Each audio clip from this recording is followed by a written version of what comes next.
Venezuela. Fernando Venezuela. Good evening. Good evening. Welcome to the January 7th, 2026 Wednesday edition. I am Scott Leisure, the first Wednesday edition of the calendar year, which, as we learned last week, aligns with absolutely nothing. Now, I want to start 2026 off by giving a brief synopsis of what goes on here each Wednesday. My name is Scott Leisure. I grew up here in Denver, Colorado. I've been here a long time and I have very deep roots here. Okay. I grew up working in the service industry, which makes for some fun encounters and some interesting stories. And that is an understatement. A few years back, I had an itch to do some streaming, create a podcast like everyone else. Something I could stamp my own stuff to. Is everyone following along? So, my friend, longtime on air Denver talent and queen of Denver, Jackie Selby, and I started playing around with the idea. And it's morphed since then to a weekly 20-minute discussion slash rant slash sermon slash creative spew. I think that's fair. We cover some topics. We look to be better. We have a little fun. And we try to grow our own thoughts and think independently along the way. Amen for independent thinking. And remember, as always, when I say we, I'm talking about all of us, right? Amen for the Wednesday edition community.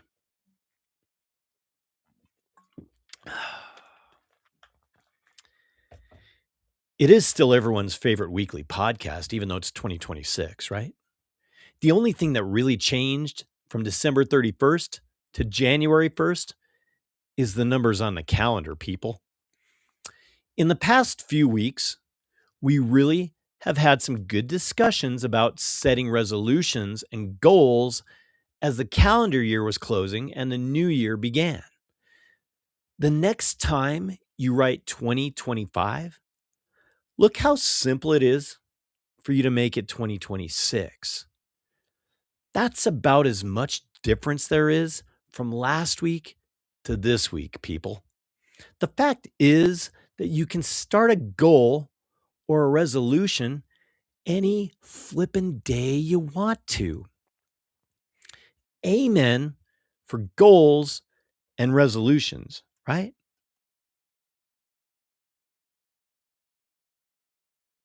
So, I have a vase and I put things in it throughout the year. And at the end of the year, I kind of look through the stuff, maybe ticket stubs or things I find along my daily travels, right? I just thought I wanted to share that with the Wednesday edition circle and encourage you to try it if you like. You will see things that you totally forgot about. And that's the cool part. Just a glimpse into the life of Scott Leisure, right? So, if you wrote down your goals and your resolutions for 2026, if you sat down and gave it some honest, true thought and said, you know what? I think I can really do that. Not, well, I guess I'll try to do this. I'll probably be done with it by February. If you truly have a goal or two and have started putting them into motion in these first few days of 2026, amen. Amen for practicing discipline early on in your new journey. If you're still wondering how you spent what you spent on going out New Year's Eve and are still trying to get your head wrapped around the fact that it's 2026, shame on you. Shame on you, but there's always time to start, right? We talked briefly about the startup of Wednesday edition. I decided one day I had a goal and I started putting the goal into motion. But I didn't decide, hey, I can't start working on the podcast because January 1st is 10 months from now. I just decided that that was the day I was going to start. And I hope I don't have to say this, but I probably do. People, we are talking about positive, therapeutic, healthy, productive goals, right? Hopefully, your goal isn't 300 catalytic converters this year. Do I need to say it? I think I need to say it. Scott was talking about goals. Shit, I only stole 250 of those suckers in 2025. I think if I really put my mind to it, I can get to 300. We've mentioned it before here that this isn't a recovery podcast, right? But the topic of recovery does come up, especially when we're talking about goals, milestones, resolutions. Stay with me. Setting a goal and starting anything is a scary thing. Sometimes in recovery, people usually don't have the choice to stop drinking or stop doing whatever. The choice is usually made for them. People don't wake up and say, hey, you know what? That sky's really blue today. I think I'll stop smoking crack or drinking or stop whatever. So, through God and through the love of God, I myself have been able to wake up each morning, every day, for over 15 years and decide that I'm not going to drink any alcohol that day. Now, things will occur throughout these days that will really try to steer me out of my lane. But one thing among many things that helps me stay in my lane is discipline. Just like starting a gym routine or changing the way you eat, just like any of the goals and resolutions that we've put on our table. I said it before. It's scary. It's daunting. It's big, but it's achievable. And the more disciplined you are in working towards whatever it is, the less scary it becomes. Amen for achievements. And I'm not looking for any pats on the back, by the way. The point I'm trying to make is each day you have the choice to start something or not. If you have a goal and you want to see it come to life, then you have to start someday, right? It doesn't have to be January 1st. Hey, Scott, I'm going back to the gym. Hey, Scott, I stopped buying fast food. Hey, Scott, I quit smoking meth. Hey, Scott, I'm really focusing on helping keep the dollar alive. People.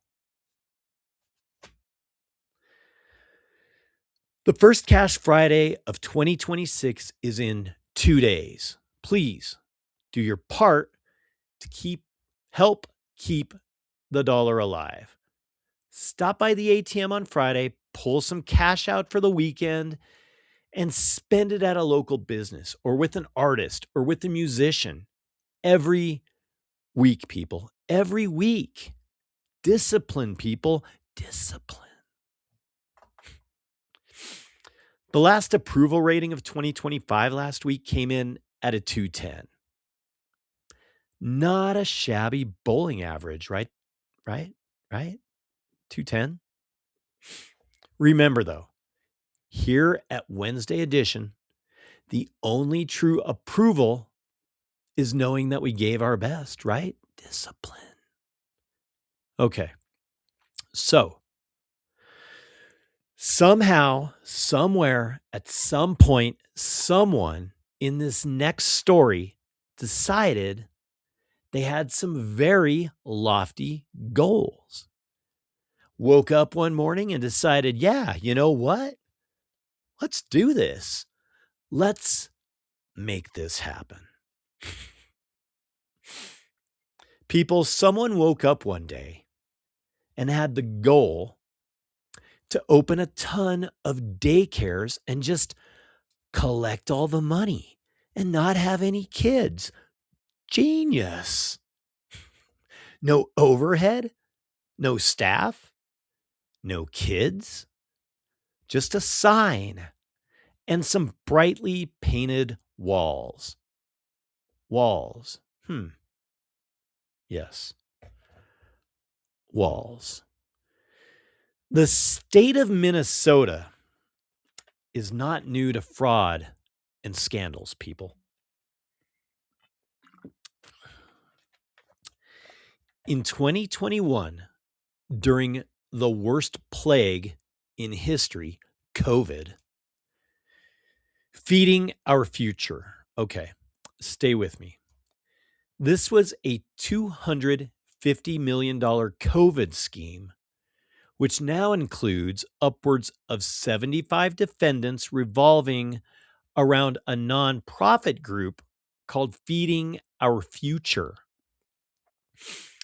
The group claimed to work with restaurants and caterers to distribute meals to schools and extracurricular programs, but instead submitted fake meal count sheets and invoices, raking in millions in administrative fees and getting kickbacks from people who ran their meal distribution sites. $250 million. This summer, state officials shut down a fairly new program designed to help seniors and people with disabilities find housing after discovering large-scale fraud. Federal prosecutors charged 8 people with defrauding the program, which was run through the state's Medicaid service by enrolling as providers and submitting millions in fake and inflated bills. Also in recent months, 2 people were charged with defrauding a third state program, in this case, one that provides services to children with autism. Both defendants were accused of hiring unqualified behavioral technicians and submitting false claims to the state that indicated the staff had worked with children enrolled in the program. Oh, yeah, they also paid kickbacks to parents who agreed to enroll their children in the program, like $1,500.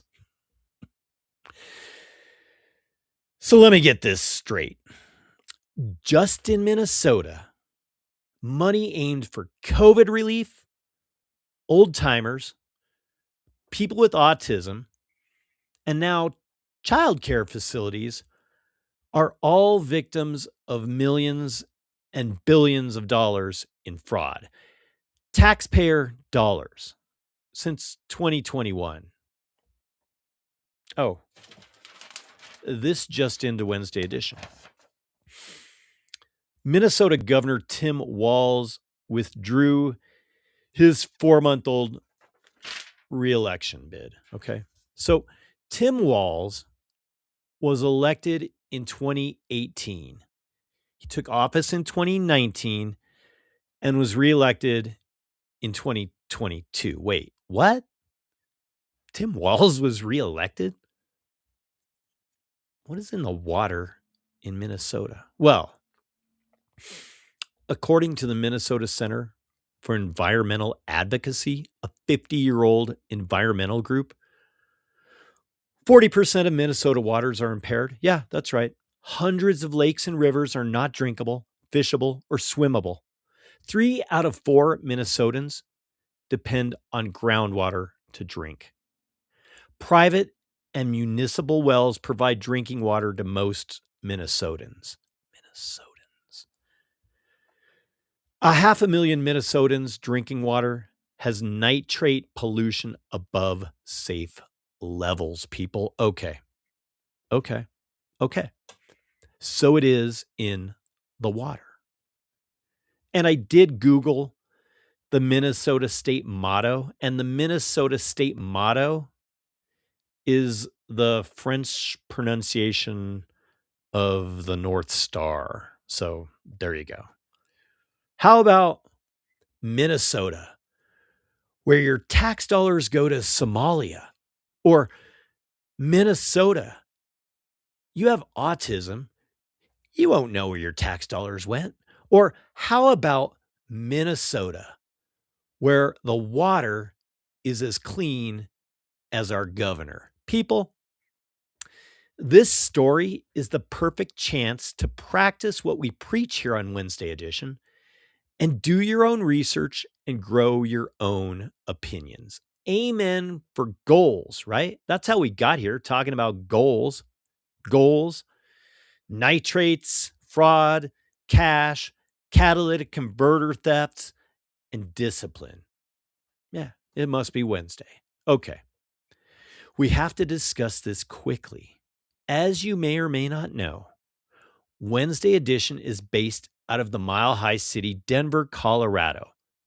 We have a football team here by the name of the Denver Broncos. They've been down for a few years, but now they're pretty good. It's fun. It's 1 week at a time, game by game. Go Broncos. Oh, by the way, our hockey team is pretty good too. Amen for community. People, strap on your 2026 hats, grab your seatbelts, and hold on. I received this next story from a viewer, and you know who you are. Bread, people. Yes, bread. Bread could be bad for the environment. A University of Sheffield study calculated the environmental impact of a loaf of bread from the farm to the shelf. The researchers found that a loaf of bread emits about a half kilo of carbon dioxide. So, a half kilo of carbon dioxide is comparable to driving an average gas powered car like 1 to 1.5 miles, or burning approximately half a pound of coal. It's comparable to the amount of CO2 contained in approximately 161 liter bottles of soda, cola. But that's like each loaf of bread. Doesn't that sound like a lot? Check this out. The research also showed ammonium nitrate fertilizer used in wheat cultivation contributes to almost half, like 43%, of the greenhouse gas emissions. There's also all the plastic used for bagging up the bread, right? People, who knew that bread is so bad for the earth? Baguette. Okay. Wow. What a revealing revelation to kick off 2026. Bread is killing the planet. Less carbs and more protein, I guess, right, people? Amen for grass-fed beef. Of course, the cows are killing the earth too, right? Thank you, people. Thank you, Wednesday edition community. Thank you, as always, for allowing me to bring you Wednesday edition each week, an outreach of my freedom of expressions, speech, and a thought that became a goal and through some discipline became what it is today. I hope you heard something you didn't know. I hope you looked something up that you heard. And I hope maybe even you learned one thing. People, message me. Message me for anything, feedback, questions, answers, suggestions, or even if you want a free t-shirt. I'll give you a free t-shirt. But you have to post a picture of you in the shirt on Instagram and you have to tag me in it. Okay? That's fair. Nothing is free, people. Unless you live in Minnesota, I guess, right? Keep cash alive and Google these 3 things this week. Number 1, Google Somali daycare fraud. You have to find your own info. It's not in the mainstream media, people. Okay.